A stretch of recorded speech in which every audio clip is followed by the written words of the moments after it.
Bueno, yo quiero recordar en esta sede de Naciones Unidas que precisamente la Organización de Naciones Unidas contra la Droga y el Delito, en sus 25 informes previos a este año, desde el año 1999, ha declarado a Venezuela un territorio libre de cultivos ilícitos, un territorio libre de producción de estupefacientes y un territorio también que no juega un papel preponderante en lo que tiene que ver con el lavado de activos provenientes del narcotráfico.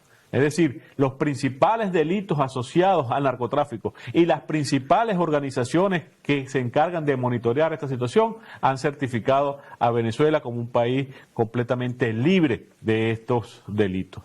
Los compromisos de Venezuela están absolutamente asociados a los compromisos que hemos asumido como comunidad internacional para el combate del narcotráfico.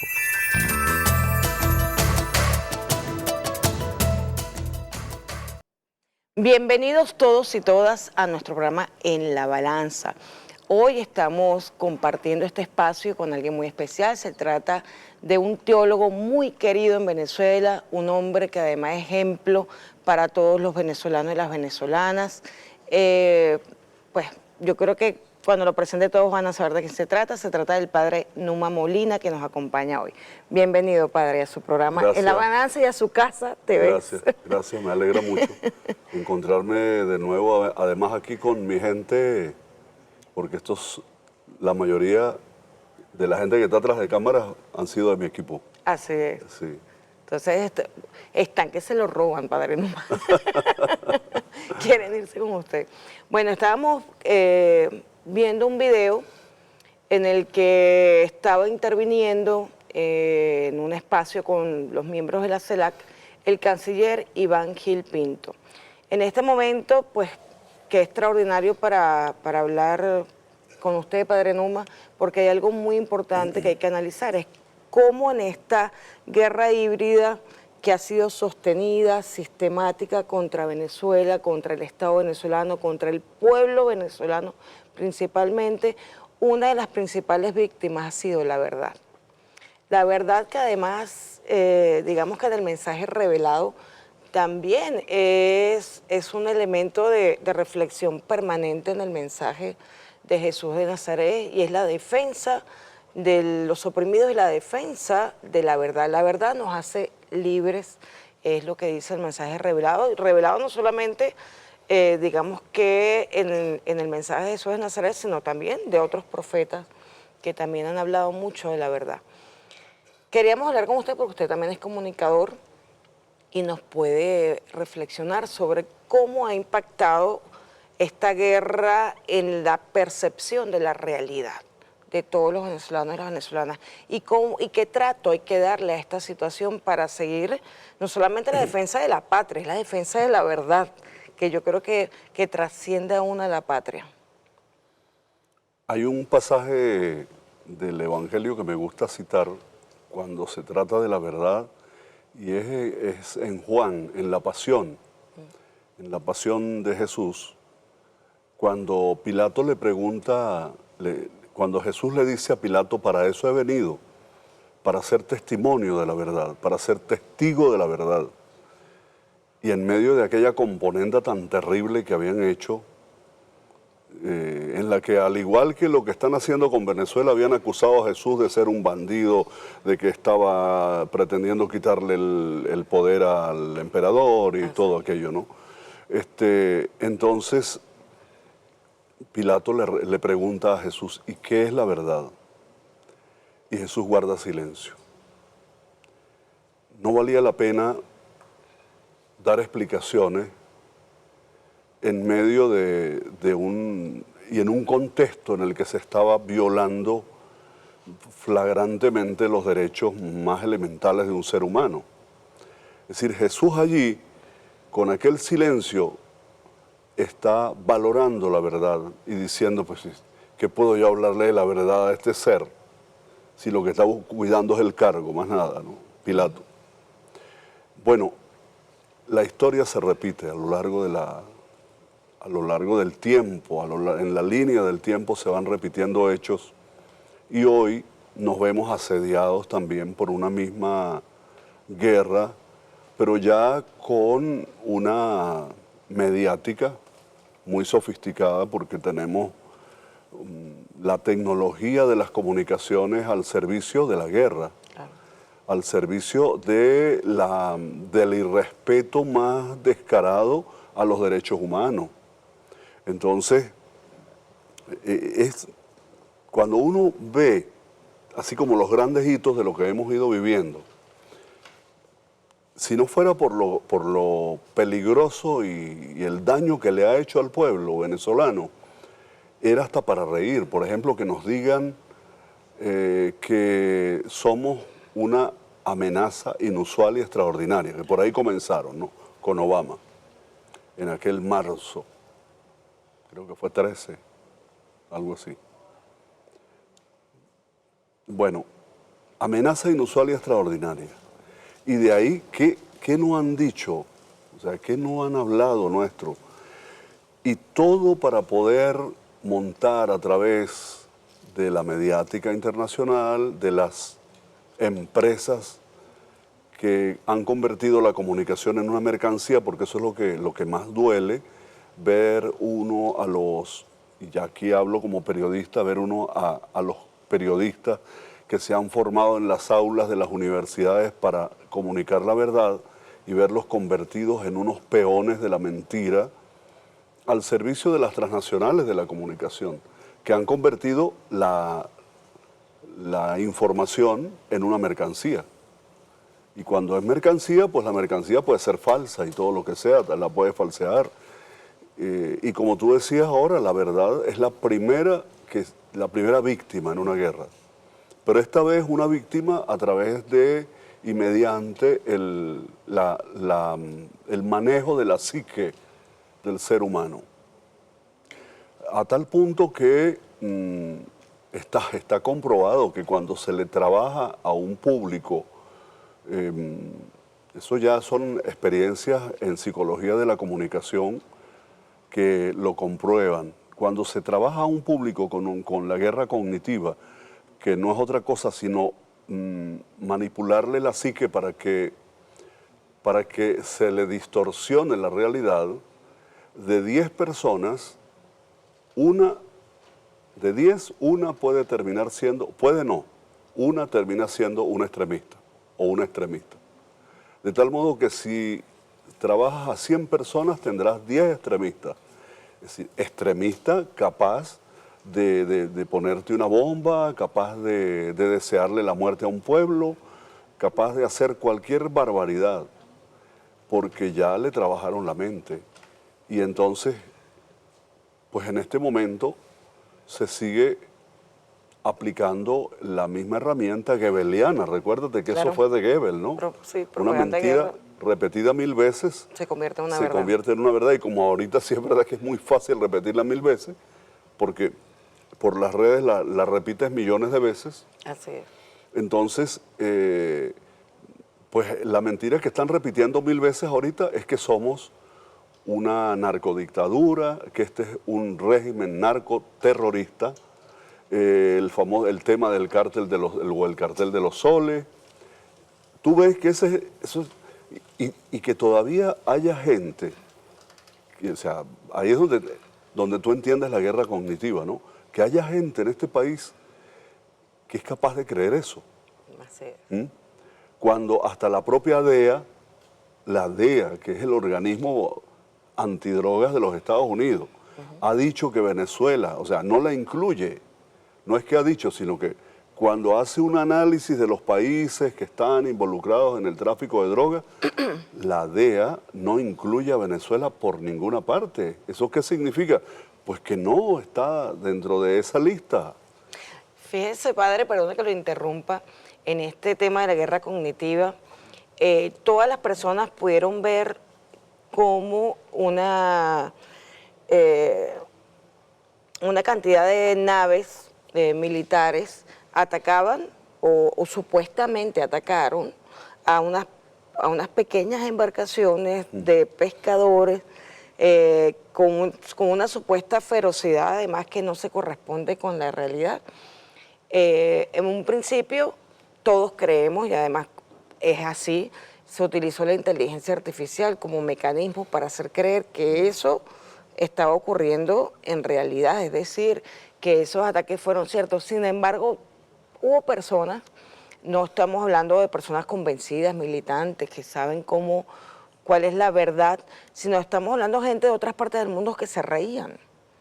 Era ridículo que la Armada estadounidense desplegara un operativo de ese tipo para abordar una embarcación de 3, 4 personas. O sea, sonaba incluso hasta ridículo en quienes no saben cómo se estaba manipulando la verdad. Digo todo esto porque ciertamente el uso de la inteligencia artificial juega un papel preponderante en este manejo de la información, en esta guerra cognitiva. Es el riesgo de la inteligencia artificial. No hay cómo, es muy difícil probar cuando está bien hecho. Ahí estuvo muy mal hecho. Ahí estuvo muy mal hecho. Demasiado mal hecho. O sea, realmente era muy notorio que era una falsa imagen. Parece, ¿no? Sí. Sí. O sea, pero esto que puede causar risa si no fuera tan peligroso en términos del alcance que pueda tener este intento de agresión, pues realmente es un llamado de atención. Es decir, algo tan ridículo es posible. Es posible que alguien caiga en una manipulación tan burda como la que vimos en las redes sociales, independientemente que sea grave el tema de la agresión, muy grave. Claro. Pero ese episodio realmente fue burla en todas partes del mundo. ¿Cómo usted ve? Sí. O sea, ¿cómo hacerle entender a las personas que tengan dudas que esto es un ejemplo de cómo se burlan de sus capacidades? Porque hay personas que pudieran estar dudando, que normalmente le creen a Estados Unidos, pudieran estar dudando en este momento. O sea, ¿qué le podemos decir a ese sector? Yo les invitaría primero que nada a ver un poco el fenómeno de la Armada de los Estados Unidos destruyendo una lanchita, como lo que llamamos en psicología ya más personal, más personalizada, las reacciones desproporcionadas, ¿no? En psicología se maneja eso y eso es propio de una persona enferma que tiene un problema de conducta cuando tiene una reacción desproporcionada, ¿no? Vamos a suponer... ¿ah? Un Goliat. Sí, eso. Contra David. Vamos a suponer, se me cae esta taza. O tú vienes y tropiezas esa taza y entonces yo armo un enorme problema en esta sala, terrible, por la taza que usted me volteó. Y rompe la mesa, y rompe la cámara. Eso es una reacción desproporcionada. Claro. Bueno, pues esa fue la reacción de la Armada de los Estados Unidos frente a una cucaracha, pues. Sí. Además sabemos que no hay elementos de prueba para indicar que eso fue verdad. Hasta ahora no. Bueno, pero hay algo que sí el mundo ha preguntado. ¿Dónde están los cadáveres? Claro. ¿Dónde están las pruebas? ¿Dónde está la droga? La supuesta droga. ¿Dónde están los restos de la lancha? Siquiera un pedazo de tabla, ¿no? Algo. No hay nada. Entonces, eso por una parte. Por otra, después intentaron, porque lo que están buscando desde hace rato, ya lo sabemos muy bien, es un falso positivo. Claro. Es un modo como argumentar. Ya vimos el tema con nuestros pescadores. Así es. Con el barquito atunero. Pescadores que lo único que cargaban de arma era un celular, menos mal, y pudieron grabar. Yo pienso, Padre Numa, que ciertamente en el caso, por ejemplo, de los pescadores, sabiendo que además los pescadores venezolanos han sido patriotas, nos defendieron, por ejemplo, en la operación Gedeón. Ellos fueron los que hallaron a los terroristas que estaban llegando a Venezuela. O sea, de alguna manera le temen a los pescadores nuestros, pareciera temerle Estados Unidos a todos los sectores de Venezuela comprometidos con la patria, pero los pescadores pareciera que es un tema que han querido lesionar con estas acciones. Claro, si te pones a ver, los que están allí todos los días en ese frente, que es el Mar Caribe, que son nuestras costas, que es la fachada caribeña toda, son los pescadores. Sí. Lógico que está la Armada, es lógico que está la Armada, ¿no? Pero aparte de la Armada, esos pescadores son milicianos, la mayoría, Así ¿no? es. Y hoy son más milicianos que ayer. Así es. Porque hay un fenómeno que también yo vengo observando después que comenzó este asedio por el Caribe. Y es que ha servido para consolidar al pueblo. Para consolidar, mire, yo me quedé impresionado el día que estuve en la instalación del Consejo para la Seguridad y la Soberanía, que convocó la Asamblea Nacional en la persona del doctor Jorge Rodríguez. Bueno, ahí nos encontramos de todos los tipos, de todas las religiones, de todos los partidos. 53 partidos de 56 estaban ahí. Claro. De las religiones, ahí yo vi musulmanes, ahí había judíos, ahí había católicos, evangélicos de las diferentes iglesias. Entonces, allí estaban de todos los tipos y estábamos todos, cuando yo conversaba con ellos, ahí estábamos apostando por lo mismo, Así es. por la soberanía de la patria. Y qué bonito es ver uno, así tenemos que caminar. Cuando hay algo, yo no olvido aquella expresión que usó el Papa Francisco cuando se reunió con los grupos sociales, con los movimientos sociales de Paraguay. Nunca olvido esa intervención de Francisco porque hubo un momento que les dice, habían dos sectores encontrados muy fuertes y él les dice, dialoguen entre ustedes, entre los diversos, dialoguen, pero sin perder la identidad. Y de inmediato les dice Francisco, agrega, y la identidad, ¿saben cuál es? El amor a la patria. Qué bonito. ¿Okay? Es decir que mira, podrá pasar todo lo que pueda pasar, pero siempre quedará un espacio que es común, Claro. en el que coincidimos Queda salvado. todos. Claro, que es el amor a la patria. Ahí nos podemos encontrar en ese terreno. Así es. Tú y yo, el de la izquierda, el de la derecha, el blanco, el moreno, el otro, la mujer, el hombre, el diverso sexual, todo lo que sea, todos nos encontramos ahí en ese espacio que se llama amor a la patria. Entonces, claro, mira, te digo, Olga, cuando yo veo personas dando declaraciones a los medios internacionales como a CNN y diciendo que está muy bien que Estados Unidos siga y continúe fuerte el asedio al régimen narcoterrorista del cártel de los Soles. Señora, los venezolanos no te creemos eso es mentira, no vaya a decir mentira fuera. Y cuando digo señora, tú sabes por qué por digo supuesto. eso, ¿no? O sea, a quién me refiero, ¿no? O sea, ya no digas más mentiras, ya no le hagas más mal a la patria. Mira, que con eso lo que te gana es el odio, no sé, la mala fe o lo que sea, llámelo como quiera, del pueblo. Así es. Porque la gente ya no soporta más que le hagan esto, porque saben que, mira, vivimos, ¿qué no vivimos? Pero por decir algo, vivimos una pandemia asediados por ese mismo grupo político que no debería llamarse político. No. Porque la política es la dimensión más Del alta del diálogo, amor. así es. Dijo el Papa Francisco, citándolo de nuevo. Él dijo, la política es la dimensión más alta del amor. Y esos no son políticos que tienen el amor como la dimensión más alta, no. Tienen el odio. Son Entonces, terroristas, padre. Son terroristas, sí. Son terroristas. Y apátridas. Así es. Sí. Padre, nos tenemos que ir a un corte. Bueno, usted es comunicador, sabe cómo son estos tiempos. Nos vamos a un corte y seguimos conversando con el padre Numa Molina.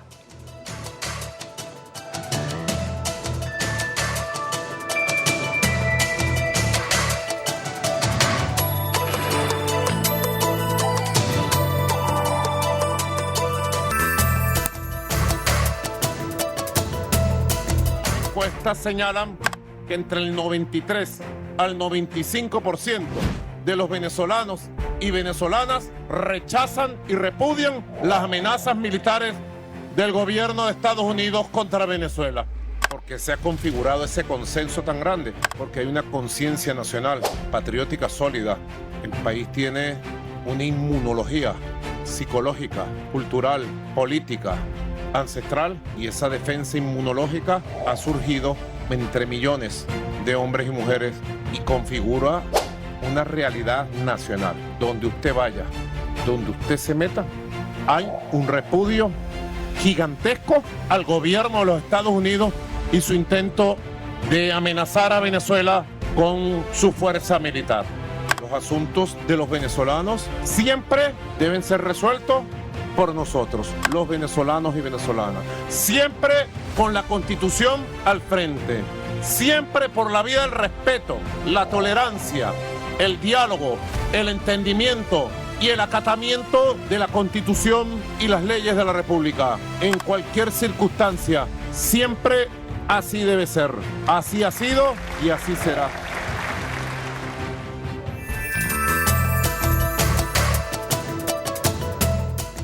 Continuamos en La Balanza hoy con un invitado extraordinario. Se trata del padre Numa Molina, sacerdote, comunicador, un gran teólogo, amigo nuestro de todo el pueblo de Venezuela, siempre orientándonos, padre Numa, desde tus espacios de la comunicación, desde la misa, desde tus encuentros, sobre cómo construir la moral, los valores del venezolano y venezolana, los valores patrios y también la fe. Y la fe principalmente desde el mensaje revelado a Jesús, que es desde la opción por los pobres, por los oprimidos del mundo. En este sentido, por supuesto, nosotros que tenemos opción por los pobres y opción por los oprimidos, no nos queda más que defenderlos permanentemente y defenderlos de esta campaña, porque de alguna manera Venezuela, que ha construido esta revolución desde el amor a los pobres y a los oprimidos del mundo, está siendo asediada como nunca. El hecho de calificarnos como narcoestado se implica que todo el pueblo es cómplice. Claro. De esta situación. Calificarnos además indebidamente, padre, y esto es una recomendación que hacemos desde aquí, que es el tema de buscar la información, buscar los documentos. O sea, dentro del sistema de Naciones Unidas hay varias convenciones que tratan el tema de estupefacientes, narcotráfico, delincuencia organizada, lavado de dinero, todo con este flagelo terrible de la humanidad. Y ahí encuentran en los informes, quienes quieran buscarlo, métanse, busquen en Google, Oficina de Naciones Unidas contra las Drogas, y ahí van a encontrar todos los informes que hay sobre la materia. En esos informes no hay ni uno que hable de que Venezuela tiene algo que ver ni con cultivos, ni con laboratorios, ni con tráfico, ni siquiera con consumo de drogas. Venezuela no es un país consumidor de que no es, gracias a Dios y por supuesto gracias al trabajo de estos 25 años de revolución, nuestros jóvenes están en otra línea, no en la del consumo de drogas como sí lo están en Estados Unidos y como sí lo están en Europa. Y por otro lado, somos un país libre de cultivos. Nosotros no tenemos cultivos de hojas de coca para la producción, ni tenemos laboratorios clandestinos, ni rutas clandestinas, no participamos de este flagelo. ¿Qué podemos decirle al pueblo venezolano, sobre todo a los que todavía no se han alistado, que debe ser una minoría porque todos nos hemos alistado, la gran mayoría, pero decirles que este es un problema contra la patria, que están calumniando a su familia, a su propia familia, a las generaciones que vienen?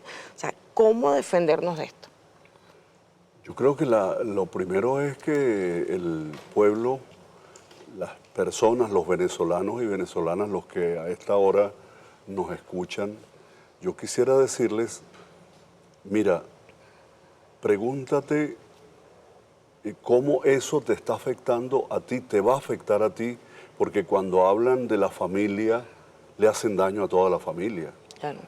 Y cuando critican de tu familia que es esto o lo otro, esa es una difamación para todo el barrio y para toda la comunidad. Pues igual está pasando ahora, están hablando de la familia venezolana, es decir, del pueblo, de nosotros los venezolanos que somos unos narcotraficantes, por el amor de Dios. O sea, es algo que es indignante. Una de las cosas a la que recurro es a aquel pasaje donde Jesús dice, oren por los que los persiguen y los calumnian. Y créame que el domingo pasado en la misa yo le dije a la gente, hay que pedir por Trump también, hay que orar por él, porque nos está calumniando, nos está levantando una calumnia terrible. Y cómo desearíamos que esos personajes se conviertan y cambien, ¿no? Pueden cambiar. Una persona como Trump podría convertirse de la noche a la mañana si él decidiera, si él se dejara convertir, podría ser un personaje que así como está haciendo tanto daño a la humanidad, porque no es solamente a nosotros, hay mucho, el mundo está aterrorizado en este momento, ¿no? Entonces yo le digo a la gente, entendamos que esto es un daño que nos están causando, que nos están causando a todos, y que ya hace bastante tiempo que nos vienen agrediendo, y que la primera víctima, el más perjudicado, siempre es el pobre. Así es. El más vulnerable es el pobre. Por eso yo no puedo soportar estas cosas, porque uno dice, ¿dónde iríamos ya, por ejemplo, en los programas y en los proyectos en favor del pueblo, si no nos pusieran tantos palos a la carreta? ¿Ah? Si así, con todo, hemos logrado, como te decía en el segmento anterior, capear una pandemia, ¿no? En la que fuimos agredidos salvajemente, que si no ha sido por Rusia, Cuba y China, nos morimos todos aquí, porque claro, nos negaron las vacunas. Así no es. se olviden de eso. Hasta las mascarillas nos las negaron. Hasta las mascarillas. Así es. No, o sea, no olvidemos eso, los guantes, no había guantes, no había nada. O sea, para Venezuela nada para que se mueran. Así es.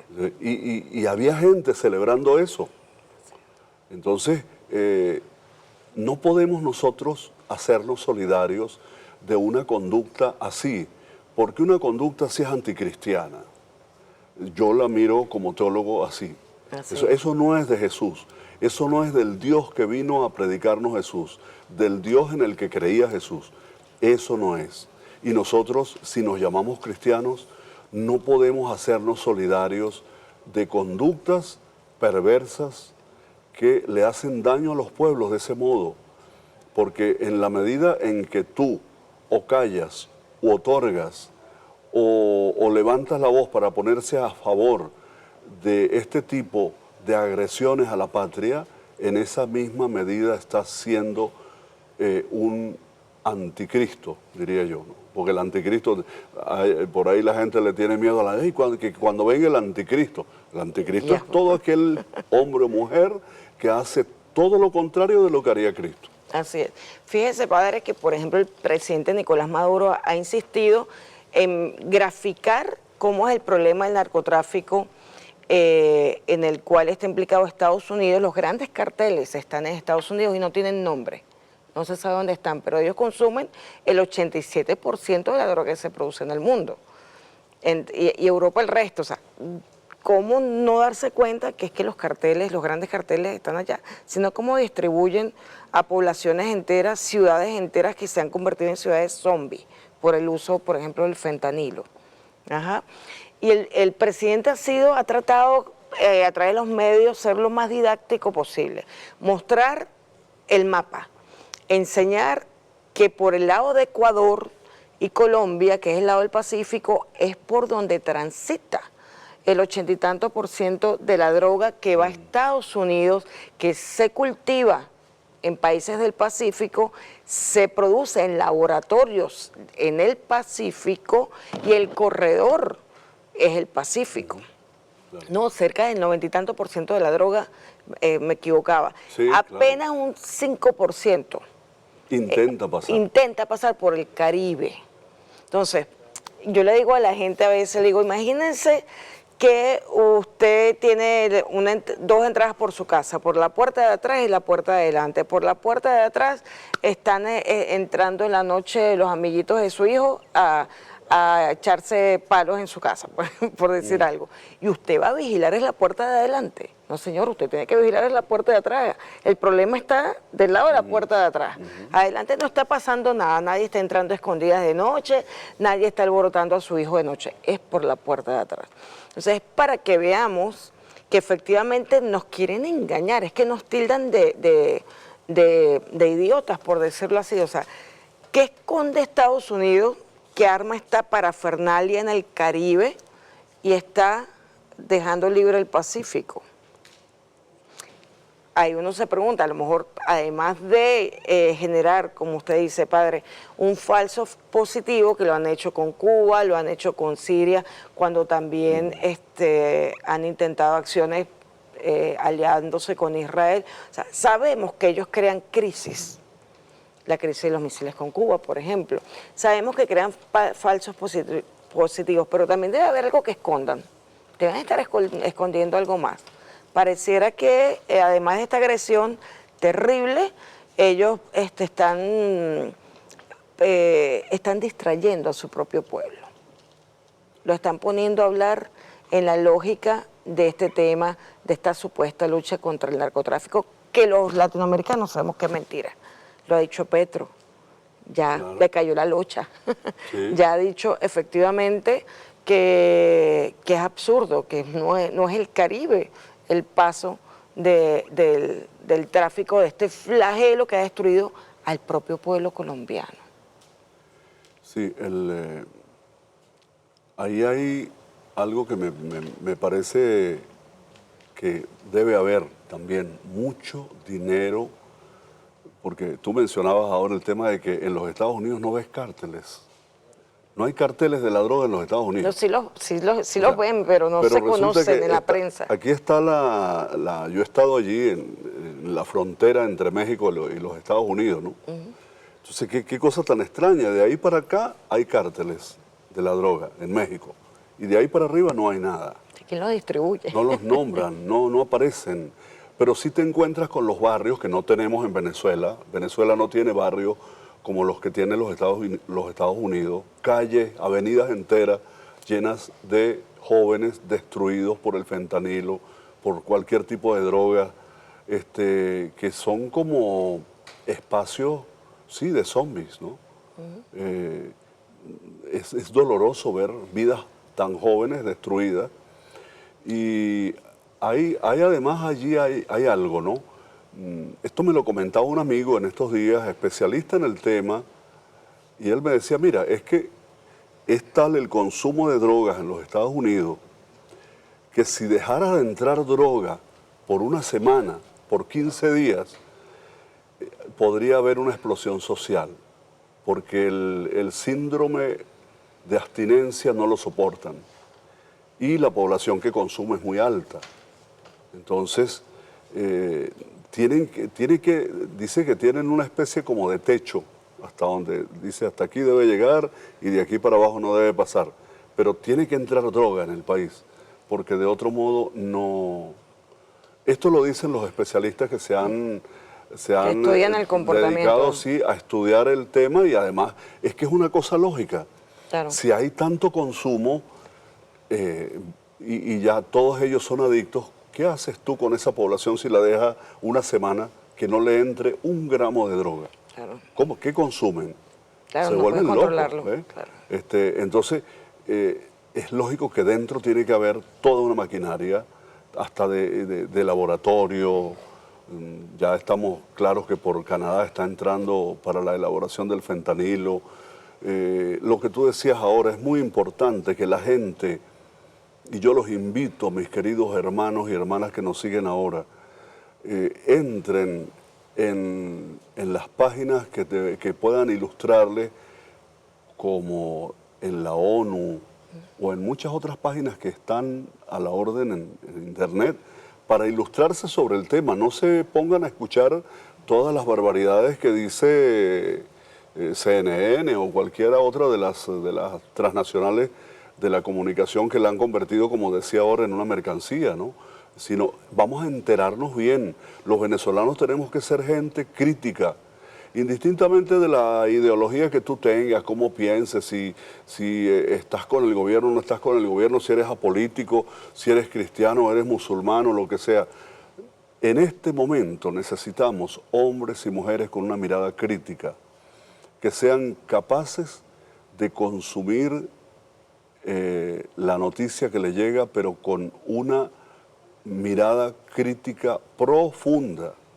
Si en algún momento es necesaria la percepción crítica, es ahora, es en este momento, para que no nos dejemos engañar y hasta terminemos diciendo, es verdad que nosotros somos el cartel de los soles, por ejemplo, ¿no? Es una cosa, ¿dónde existe eso? ¿Dónde está? Porque no muestran nada, no aparece nadie. O sea, ¿cómo es la cosa? Y no está saliendo. Qué pobre cartel, de verdad. Es pobrísimo, porque imagínate que no... Da pena ajena. No, da pena ajena porque hasta apenas el 5%. No, eso no tiene nada, nombre. es una pena, ¿no? Entonces, de verdad que yo creo que la invitación es a ser crítico y a tener una mirada muy aguda, a hacerse preguntas siempre. Pregúntate siempre. No te comas el cuento así. Primero diga, ¿cuántas cosas vemos en las redes que de momento tú dices, uy, sí, ¿verdad? Se acaba de morir. Un día vi, se acaba de explotar en el aire el avión en el que viajaba el presidente Trump. Y aparecía todo. Así es. Hecho en inteligencia artificial. Bueno, ya uno no se preocupa del asunto porque esto es falso. Claro. ¿No? Pero... sí, pero hay unos breves segundos en los que uno duda. Claro. Dada la virulencia de la información que está en todas partes y se repite en un momento dado, tú llegas a dudar. Y es en ese momento en el que tienes que buscar más información para que puedas cotejar las fuentes. Sí. Padre, nos tenemos que ir a un corte, nos está diciendo nuestro director. Nos vamos a una pausa y seguimos con el padre Numa Molina.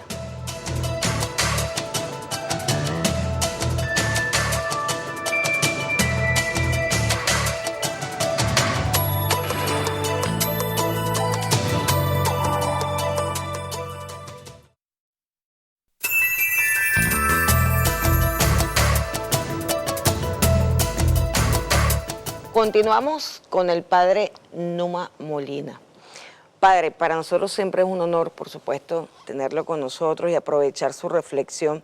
Estamos en un momento en el que usted mismo lo mencionó, la unidad de los venezolanos es total, reconociendo las diferencias que podemos tener en otros espacios. El espacio del amor a la patria, como usted lo dice, está salvado, no lo toca a nadie. Allí sí convergemos todos en unidad perfecta, no importa la ideología que se tenga, no importa la fe que se profese, nosotros estamos conscientes de que hay que preservar la paz regional, ni siquiera la de Venezuela, estamos hablando de la paz de la región para el presente y para las generaciones que vienen. Eso yo creo que ha sido un aprendizaje importante de estos 25 años, pero ha ido increciendo. O sea, cada vez entendemos mucho más que tenemos que mantener la unidad. Se han unido sectores de la oposición a denunciar esta agresión, se han alistado militarmente sectores de la oposición que aman a la patria, que pueden tener diferencias en el quehacer político, pero que entienden que la patria es primero y que la paz se necesita para hacer política. Hasta para eso necesitamos la paz. Usted quiere discutir, usted quiere presentar una propuesta política, necesita que haya paz para eso. Si no, no es posible ejercer la democracia como nosotros la ejercemos. Entonces la pregunta es, padre, va dirigida hacia su reflexión sobre aquellas personas que siguen creyendo que una intervención de tipo militar no va a tener secuelas en sus propias familias, en sus propios bienes, en sus propios nietos a futuro. Esto implicaría 100 años de guerra, porque los venezolanos no vamos a permitir que ofendan el suelo de la patria. Entonces, esto es para largo si intentasen atacar a Venezuela. Entonces, ¿qué mensaje le da usted a estos sectores que no entienden que las bombas no son inteligentes, no están dirigidas solamente a los que vestimos de rojo o a los que amamos a los pobres y a los oprimidos. También está dirigido hacia los oligarcas. Ellos no se van a salvar. Mi mensaje sería primero que piensen, la mayoría o muchos de esos sectores se consideran creyentes católicos. Yo no diría que cristianos. Yo la palabra cristiano, yo siempre digo que yo soy un aprendiz de cristiano, ¿no? Porque cristiano es aquel que actúa y vive como Jesús. Y eso hay que ver lo que cuesta, ¿no? Eso tiene una exigencia diaria. Entonces, no podemos permitir que nos engañen porque en el horizonte más inmediato está tu propia familia, está tu patria querida.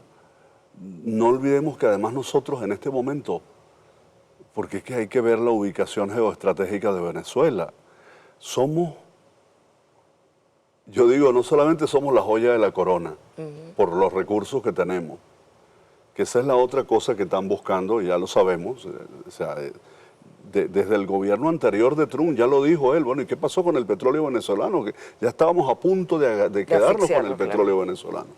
Eso ya lo vemos clarísimo que Trump sigue teniendo esa visión, ¿no?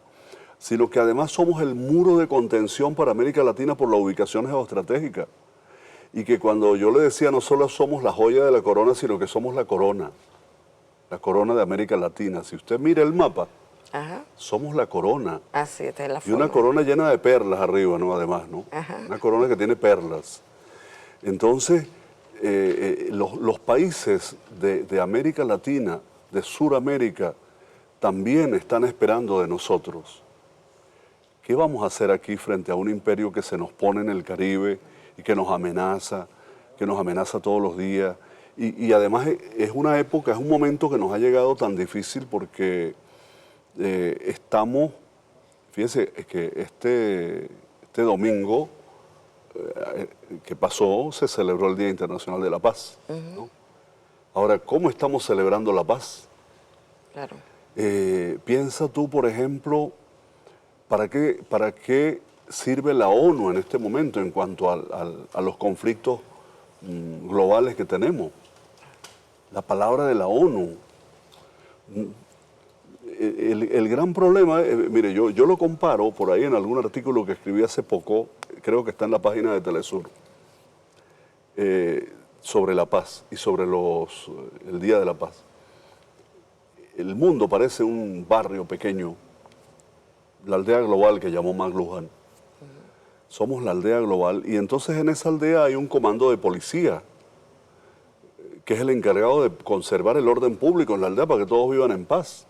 Pero hay un momento en que ese comando de policía no sirve para nada, se vende, se pone al lado de los pranes. El patotero. De los patoteros, de los pranes del barrio, que son 3 o 4. Y esos 3 o 4 ponen al barrio todo en vilo. Y el comando de policía no hace nada, la ONU, entre paréntesis. Así estamos en este momento. Porque no solo es la situación nuestra en el Caribe, es Gaza, es Palestina, es la guerra Ucrania-Rusia. ¿Qué hizo la ONU para que, y eso se le ha olvidado a la gente, cómo es posible que la ONU no impidiera que la Unión Europea terminara agrediendo a Rusia como la agredió? Porque eso se nos ha olvidado ya. Así. Entonces siempre aparece Rusia. No, hay que estudiar el tema desde el 2014 para acá y ver qué fue lo que pasó ahí y quién comenzó primero, quién lanzó la primera bomba. Claro. Rusia aguantó y esperó. Entonces, todo esto es una situación que nos ha llegado muy dolorosa y volviendo a lo pequeño que tú me preguntabas de Venezuela, pues mi invitación es a que nos preguntemos quién nos ha inoculado esta distorsión mental, este sesgo mental que nos ha llevado a creer que una invasión de un país como Estados Unidos nos va a resolver los problemas. Yo hago una pregunta. ¿Dónde? A ver, muéstrenme, por favor. Yo no sé si es que yo soy muy ignorante, pero yo quisiera saber... ¿Qué pasó con Libia? No, que me muestren un solo país del mundo donde los Estados Unidos hayan invadido y que hayan destruido como han destruido, que ahora sea un país pujante, ¿no? Ahí tenemos a todo el caso Libia, ahí tenemos a Siria, ahí tenemos Irak, Afganistán.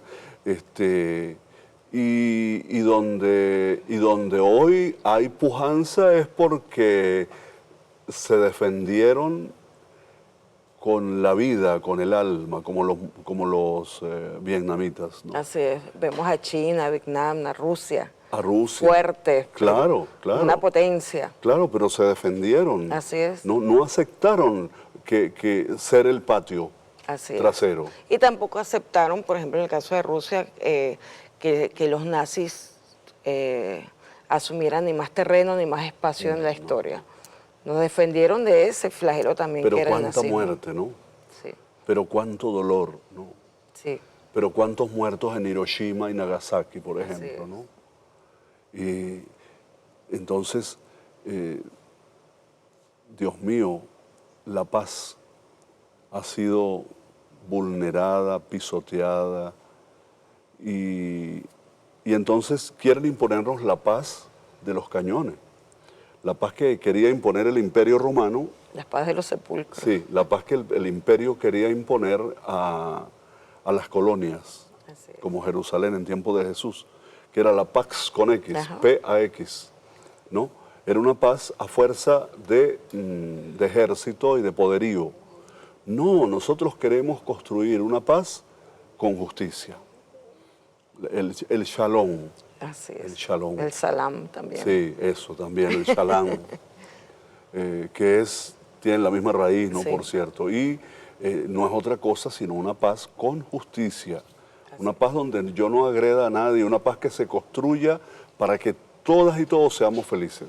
Sí, donde puede haber diferencias resueltas a través del diálogo y la mediación. Eso nosotros tenemos que ir hacia ese mundo posible y no podemos seguir en este mundo de reglas inventado entre los que quieren imponer reglas al margen del derecho internacional. Padre, yo quería aprovechar esta oportunidad porque hablando de patriotas, de hombres y mujeres que se alistan en la defensa de la patria, nosotros ya tenemos un santo que dio ejemplo de patriotismo, y quisiera que nos comentara al respecto, porque además se celebra dentro de poco, digamos, la formalidad de la canonización. Se trata del santo José Gregorio Hernández, ya decretado por el Papa como santo de la Iglesia Católica, y que es un ejemplo. Yo recuerdo con todas las diferencias posibles, pero cuando me tocó alistar, que fue alistarme, yo le decía a los compañeros, a las compañeras, quizás esta emoción que uno siente por la patria es la misma emoción que pudo haber sentido José Gregorio cuando él quiso voluntariamente defender a su patria del bloqueo marítimo de ese momento. Háblanos un poco de esa historia, de ese ejemplo para todos los cristianos en Venezuela y los no cristianos también, por supuesto. Qué cosa tan interesante, ¿no? Porque José Gregorio podríamos catalogarlo también entre las tantas facetas de José Gregorio, porque es un santo tan polifacético, que hasta bailarín era, ¿no? Que hasta sastre era músico, pero también era un gran patriota, pero era un amante de la paz, ¿no? ¿Y qué cosa? Era trujillano. Justamente la patrona de Trujillo es la Virgen de la Paz, ¿no? Los trujillanos son amantes de la paz, pero de la paz de Jesús, ¿no? Como dijo Casaldáliga, una paz que no nos deja en paz. La paz de Jesús es una paz que no nos deja en paz cuando la descubrimos, porque es la paz con justicia. Entonces José Gregorio, no olvidemos que él amaba la paz de los pueblos, que ofreció su vida para que terminara la Primera Guerra Mundial. Y resulta que la Primera Guerra Mundial termina con la firma del Tratado de Versalles el 28 de junio de 1919. Y al día siguiente muere José Gregorio, el 29. Y él había ofrecido la vida por la paz del mundo. Con tal y que terminara esa guerra, a ese nivel, como esto lo traigo a colación para que entendamos lo que significaba la paz para José Gregorio. Era un amante de la paz y ese amor, porque José Gregorio era además un intelectual, un académico, un profesor universitario brillante, que había viajado, que hablaba, era políglota, y él sabía lo que venía. Él, entre tal vez mucha gente humilde de nuestra patria para aquel momento, para el 1902, no sabía lo que podía pasar, pero él sí sabía que esos barcos que estaban ahí abajo en La Guaira y en Puerto Cabello, eso no era gratuito, ellos venían a invadir el país, ellos venían a llevarse las riquezas de la patria. José Gregorio estaba bien claro de eso y él sabía que detrás de eso lo que venía era una guerra. Y él, que era un amante de la paz, dijo, no, yo no puedo quedarme de brazos cruzados. Ese es un cristiano. Así es. Que entiende que la vida, si hay que darla, ¿no? Hay que gastarla. Y por eso va y se anota, ¿no? Eso es un dato histórico, ¿no? Que se cayó, que no se habló de él, porque muchas veces no olvidemos que cuánto tiempo estuvo la causa de José Gregorio escondida en los anaqueles del Vaticano, los expedientes perdidos por allá. Hacía falta que llegara un Papa Francisco para que dijera lo que me dijo a mí un 14 de agosto del 2013, cuando yo le hablé de la beatificación de José Gregorio. Y él se quedó por un momento en silencio y me dijo, hombres como ese unen a los pueblos. Esa fue la frase de Francisco en aquel momento cuando yo le propuse que había que era un santo muy querido de los venezolanos, que hiciera lo posible por la beatificación, porque así se lo pedía en una carta que yo le llevaba de parte del presidente Nicolás Maduro. Y él lo que me respondió fue eso, hombres como ese unen a los pueblos. Pregunta a ver en qué estado está esa situación, en qué estado está la causa de José Gregorio, ¿no? Fíjate que ya Francisco estaba viendo a José Gregorio como un espacio de encuentro para los venezolanos. Yo creo que esta canonización, este hecho histórico que se da, debería llevarnos también a nosotros a preguntarnos cómo José Gregorio es eso. Es un terreno de encuentro que nos une, que nos debe unir a los venezolanos. Creemos en él, creemos en el bien que le ha hecho a Venezuela, a los pobres. Siempre estuvo del lado de los pobres. Fue alguien que se atrevió a ser distinto en un momento dado de la historia. Y es además una invitación a todos nosotros. O sea, atrévete a ser distinto. Atrévete a hacer opciones. Atrévete a optar por los más sufridos. Y los más sufridos en aquel momento eran los enfermos que no tenían médico. Así es. Pues no olvidemos que incluso existían los curanderos, que mucho bien hacían, pero había otros que eran curanderos y se titulaban médicos, se llamaban médicos y les tenían que creer como médicos. Y de ese modo engañaban a la gente y les robaban. José Gregorio cuenta de un par de médicos bandidos que había en Socopó, no es Socopó, en Boconó de Trujillo, ya una ciudad, pueblo grande para ese momento, cuando él lo visitó recién graduado. Él dice, hay dos señores que son peligrosísimos, yo desearía montar mi consultorio ahí, pero sé que voy a tener problemas con ellos, porque eran los que tenían acaparada la medicina en aquel pueblo, ¿no? Entonces, el sufrimiento de la gente era enorme y José Gregorio entendió que ahí estaba su apostolado. José Gregorio fue sacerdote, él quiso ser sacerdote y lo fue, porque sacerdote quiere decir consagrado. Claro. Y él consagró la vida por entero a los vulnerables, a los más vulnerables, que eran los enfermos. Yo siempre creo que los más pobres entre los pobres son los enfermos, porque no hay peor pobreza que no tener salud. Así es. Padre, nos tenemos que despedir. Pues nada, la invitación es a que todos podamos ser sacerdotes, profetas y reyes, y desde el mensaje revelado, y no solo los cristianos, todas las religiones monoteístas que siguen la fe en un único Dios tienen como opción a los más pobres, a los huérfanos, a los enfermos, a los débiles, a los desvalidos. Que la opción de todos los venezolanos siga siendo ser voz de los que no tienen voz. Y en este momento en unidad, ser voz del pueblo venezolano, ser voz del pueblo palestino y ser voz de todo aquel pueblo que sufra por los opresores, por causa de los opresores. Padre, su despedida. Mi mensaje final es que optemos siempre por la verdad, que no nos dejemos engañar.